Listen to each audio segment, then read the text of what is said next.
Assalamualaikum warahmatullahi wabarakatuh. Selamat pagi, Mas, Mbak, Bapak, dan Ibu sekalian. Pada video sebelumnya, kita sudah melakukan pembahasan tentang latar belakang penelitian. Pada video ini, kita akan membahas tentang tahapan penelitian kedua, yaitu studi literatur.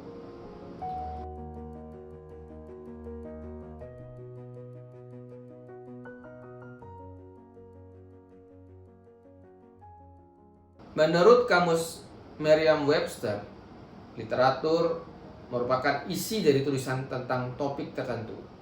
Sedangkan review merupakan suatu tindakan atau proses peninjauan.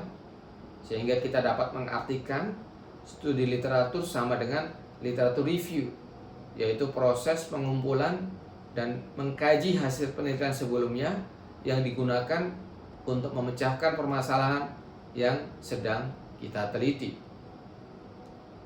Kita bisa mencari sumber studi literatur dari paper atau jurnal ilmiah, paper dari conference, tesis dan disertasi, laporan riset dari organisasi terpercaya, dan dari buku textbook. Dalam memilih studi literatur, kita perlu memastikan bahwa literatur yang kita baca itu up to date atau terkini. Untuk jurnal bisa dicari yang 5 tahun terakhir dan juga cukup untuk mendasari penelitian yang akan kita lakukan. Dalam menentukan studi literatur, terdapat beberapa langkah yang harus kita lakukan. Yang pertama, yaitu mengumpulkan dan mengatur sumber referensi untuk dapat melihat hubungan antar sumber literatur. Salah satu caranya adalah dengan memasukkan catatan literatur kita ke dalam tabel. Terdapat 2 jenis tabel: summary tabel jika sumber cenderung memiliki struktur yang serupa, dan sintesis matriks jika sumber bervariasi dalam tujuan dan strukturnya. Yang kedua, yaitu kerangka dibuat garis besar sehingga memiliki gambaran yang jelas tentang hubungan utama dan perbedaan antara sumber yang telah kita baca. Kita perlu memutuskan bagaimana kita akan mengelompokkan dan mengurutkan sesuai pembahasannya. Yang ketiga, yaitu menulis ke dalam paragraf berdasarkan topiknya. Masing-masing paragraf terdiri dari beberapa sumber literatur dengan bahasa yang sama.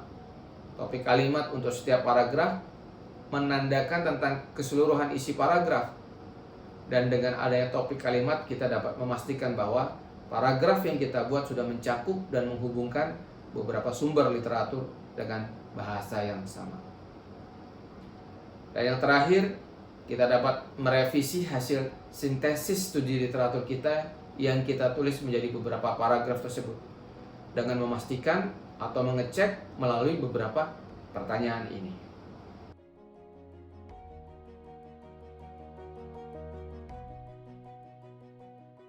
Selanjutnya, kita masuk ke komponen studi literatur yang kedua, yaitu menentukan dasar teori, yang mana ini perlu difahami sebagai fondasi ilmu untuk penelitian yang kita lakukan. Dasar teori adalah teori atau ilmu fundamental yang mendasari pengembangan suatu metode. Terdapat 2 aspek yang harus diperhatikan dalam menentukan dasar teori yang diperlukan pada penelitian kita.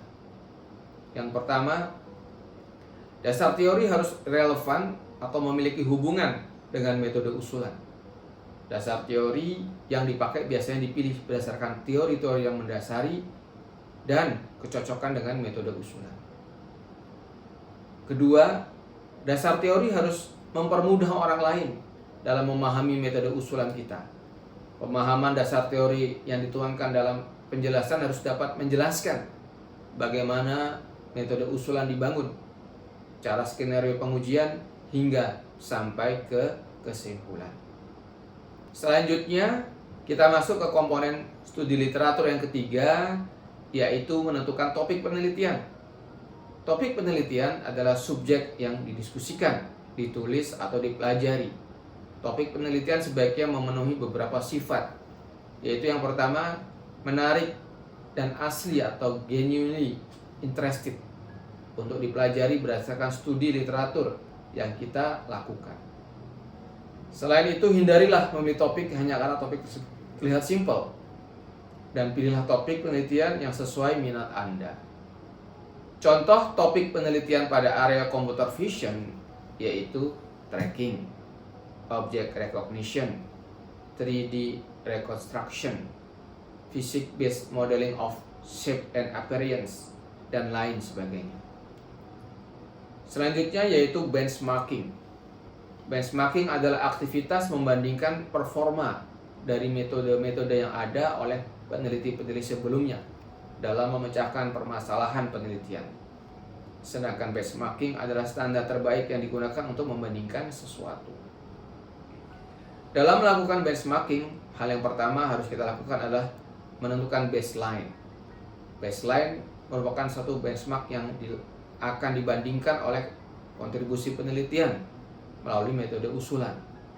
Dengan baseline, peneliti dapat mengetahui performa solusi sebelumnya untuk sebuah permasalahan. Berikut ini contoh benchmarking pada area penelitian computer vision untuk topik image classification.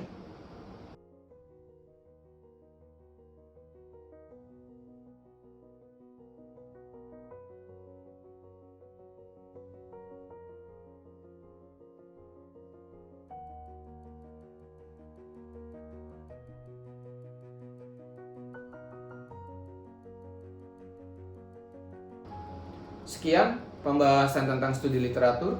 Sampai jumpa di video selanjutnya tentang tahapan penelitian yang ketiga, yaitu kontribusi penelitian.